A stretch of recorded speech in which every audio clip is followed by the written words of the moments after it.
webinar, and thank you so much for joining us today. We will be talking about Amazon advertising, considering the current situation of uncertainty. How could you run PPC ads profitably considering the current situation? So I will be quickly sharing my screen. I hope you can see the video and the audio is clear too. I'm Sunita Sundaran, Customer Success Manager at SellerApp. I've been part of SellerApp and Amazon advertising for close to 3 years now. So what we do at SellerApp is to help Amazon sellers and brands increase their product sales, increase visibility through keyword expansion, listing optimization, and a lot more. So the topics we will be covering in today's webinar.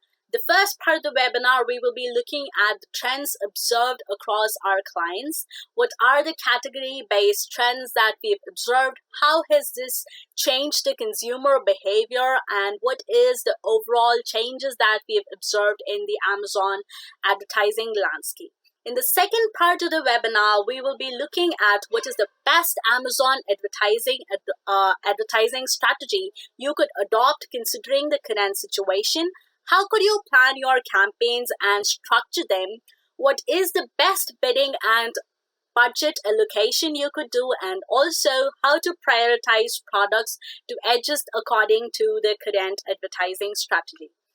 So before we kick off the webinar and start off with our topics, I would love to introduce SellerApp for all those of you who haven't really heard of SellerApp before. So SellerApp offers two sorts of solution. One is the growth consulting, which includes consultation calls with our experts. This is where we offer managed services in terms of Amazon advertisements and listing optimization. So there are also product audits that are conducted on a quarterly basis, and all of this is communicated through these consultation calls, and also there are strategy advices that are made with these consultation calls. The second part of the functionality where we offer is in terms of the product itself, which includes a whole suite of tools and functionalities in terms of product intelligence reports such as buy box reports, category level and subcategory level reports. There are actionable insights, monitoring and alerting tools, search and listing optimization tools, Amazon advertisement management, and also automation, and there is also the sales dashboard. So for those of you who haven't really tried SellerApp before, I would highly recommend you to try out a free 7-day trial.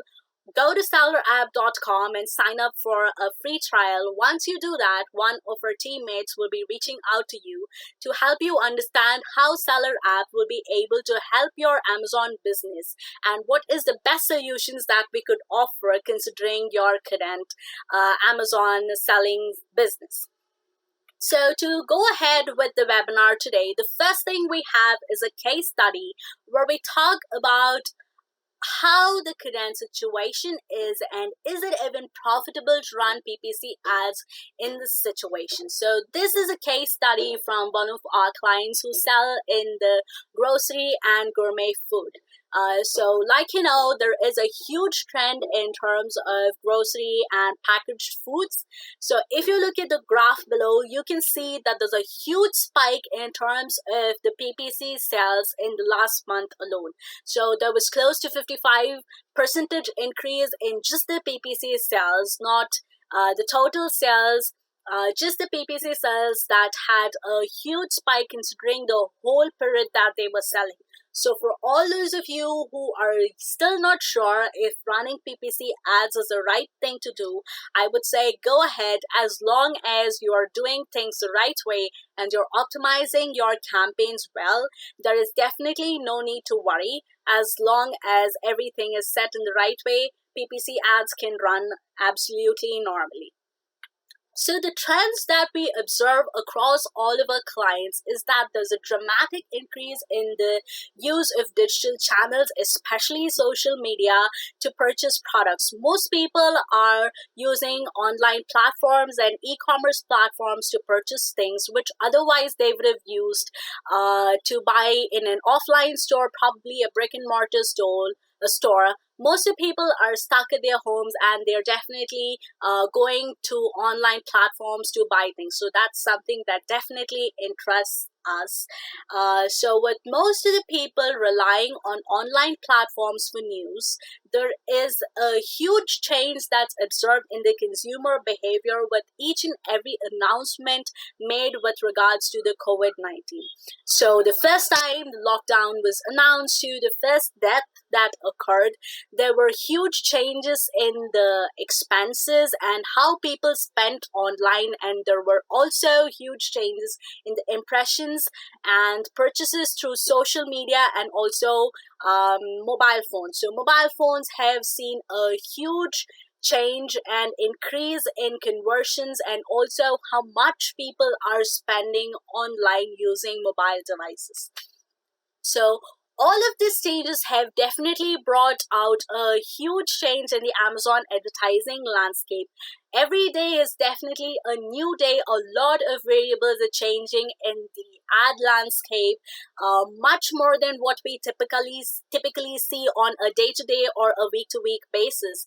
The concept of essential and non-essential category that Amazon has introduced has definitely changed a lot has definitely changed how people are purchasing online. Essential category is something that Amazon has been pushing, and there's a huge demand in terms of how people are purchasing essential products. The delivery dates for essential products have increased very much as compared to the non-essential categories, which take a longer period of time to deliver if people order. So people who are selling in essential category and have a ton of inventory, now is the best time. People are buying a lot online. The spend is a lot, so make the best use out of this period. In terms of the essential category, there are 5 household staples, packaged food, including grocery, food supplies, healthcare, hygiene, personal safety products, including napkins, hand sanitizers, face masks, and all of these products have prioritized shipping dates. Amazon has also introduced ad restrictions for certain of the essential categories. You cannot run ads for keywords related to protective equipment, including face masks, hand sanitizers, surgical gloves, and other related keywords. So in terms of the non-essential category, there's definitely a decreased demand that is observed. Accordingly, the spend for these categories have also decreased. Auto, apparel, and products with a lot of commercial and business applications have seen a huge drastic change in how much the conversions are and how much people are spending online for these categories. So one of the interesting trends is with regards to the category that we observed during this whole period. So there were 3 categories that were really interesting. So the first one was the DIY. With most of the people stuck online, there are a lot of people purchasing DIY tools and products that they can spend their time. And another interesting category was the toys section. Toy section is something that sees huge demand during Q4 and also during the Super Bowl, but toys had an increased demand in terms of keyword trends as well during this period. So the impressions for all of these categories increased drastically. For example, keywords such as puzzles for adults saw a huge change in the keyword search volume the last month. So it even increased to the 13th level in terms of the search volume for these keywords. So related keywords such as puzzles, games for adults, DIY kits also had huge increase in the impressions and conversion levels. Other categories saw decline in keyword trends, especially in non-essential categories such as apparel and automotive tools.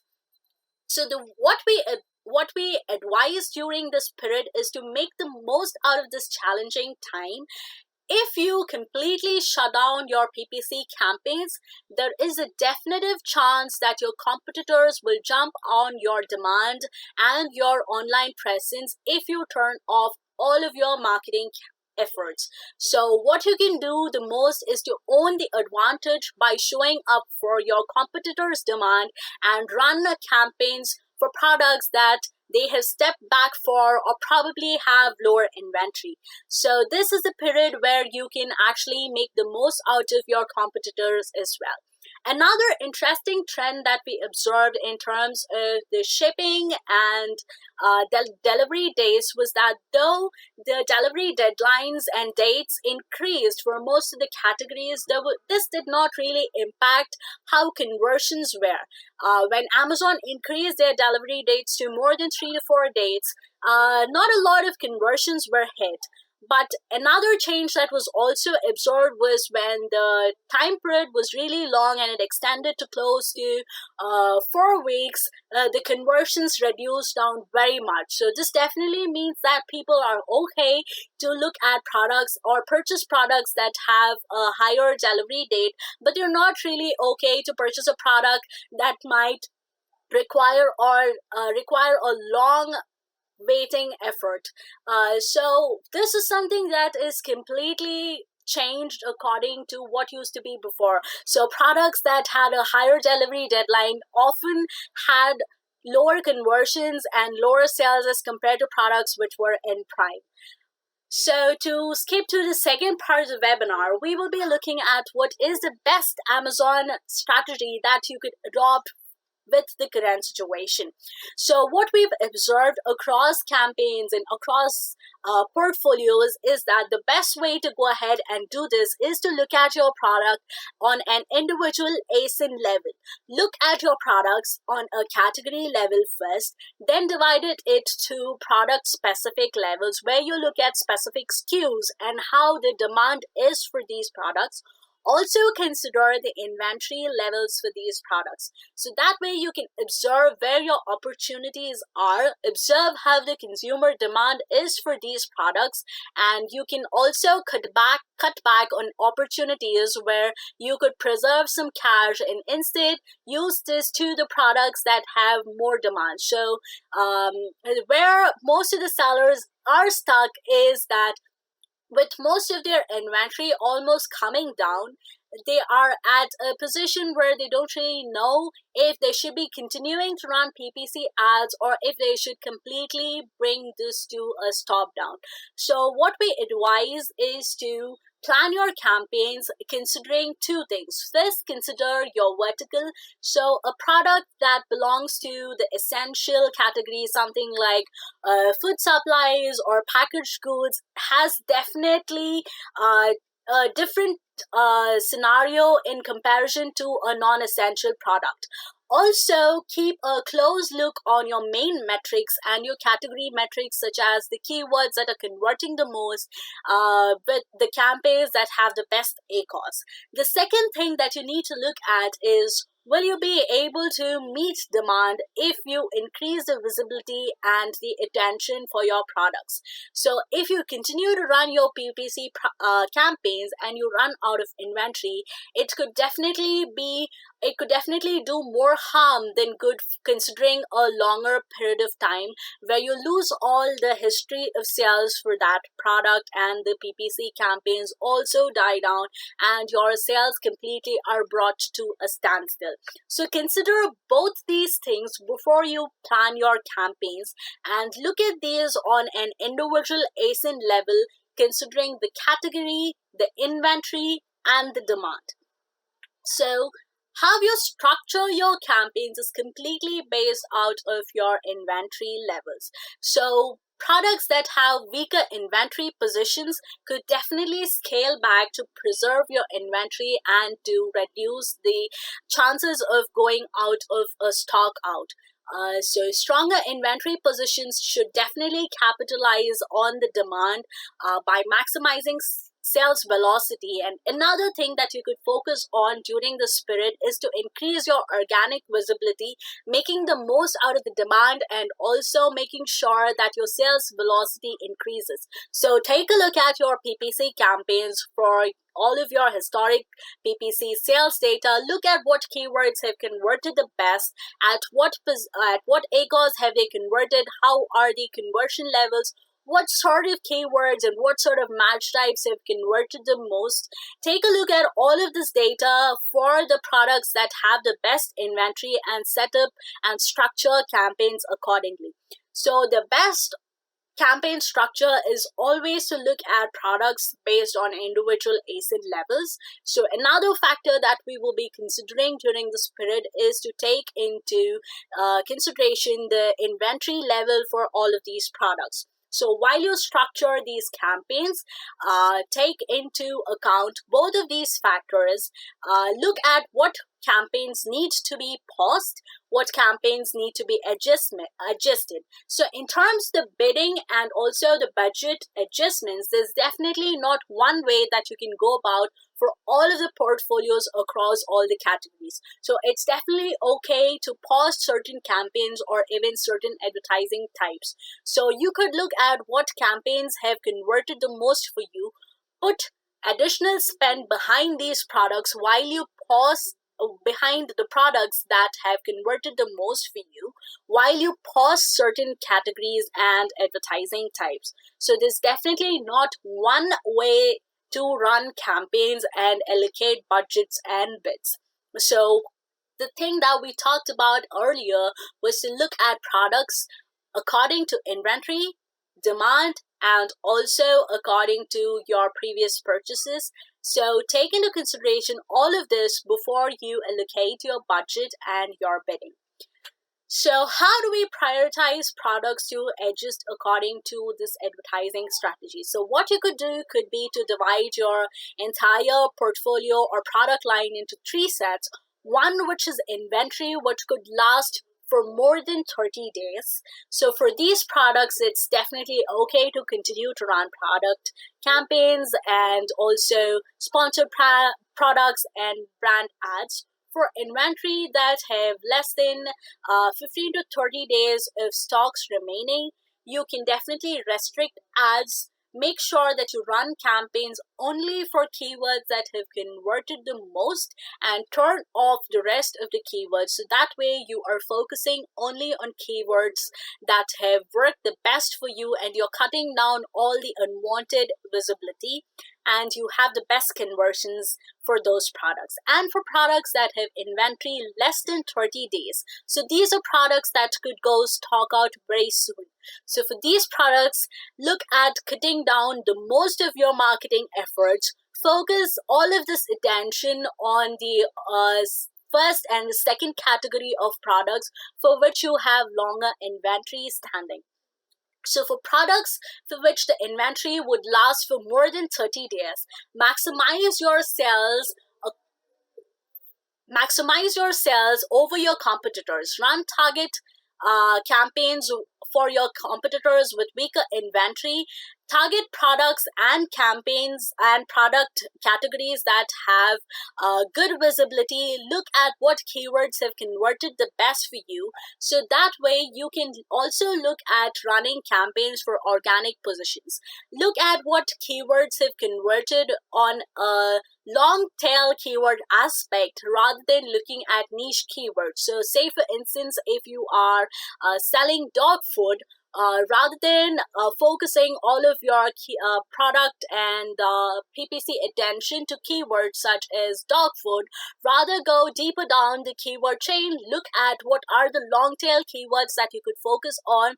What keywords could bring you better organic positions, so that way you will be able to increase your organic sales and also increase sales through PPC.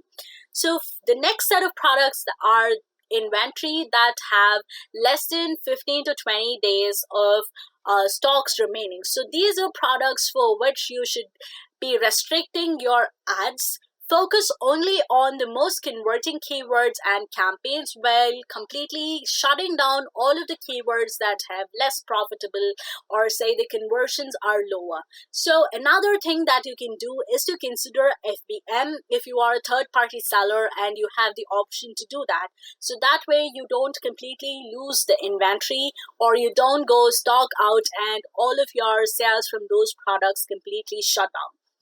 So the third set of products are inventory for which the products have less than 20 days of inventory remaining. So reallocate all of this budget for products that have more inventory. So you can definitely consider starting to do FBM. With the decreased marketing efforts and PPC efforts, doing FBM for these products should be a viable option if you can afford to do so. So once you have focused on all of these categories, so another thing that you can definitely look at is how to optimize the spend, how to optimize your placement for different sets of these products. So any questions? So the second case study we have is from one of our other clients who sells in the non-essential category.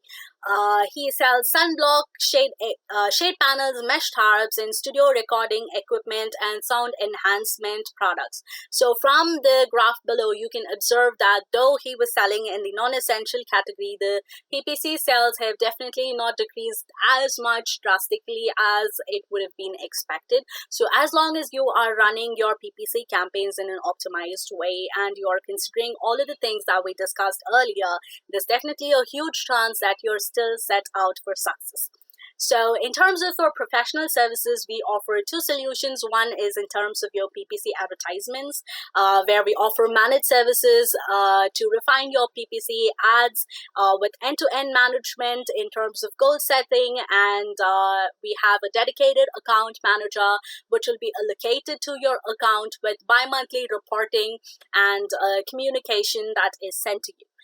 In terms of product listing optimization services, this is where we expand your product listing copies with keywords that have high value and also include competitor keywords, which we use to craft a compelling copy to increase your conversions. So if you're looking forward to any of these services, please do write to us, or you can reach out to us on the website SellerApp.com. So any questions you have on the webinar or with any of the other things, you can always write to us at support@SellerApp.com. All of you stay safe and stay healthy until we meet you with a lot more interesting videos and insightful webinars. Thank you and have a good day.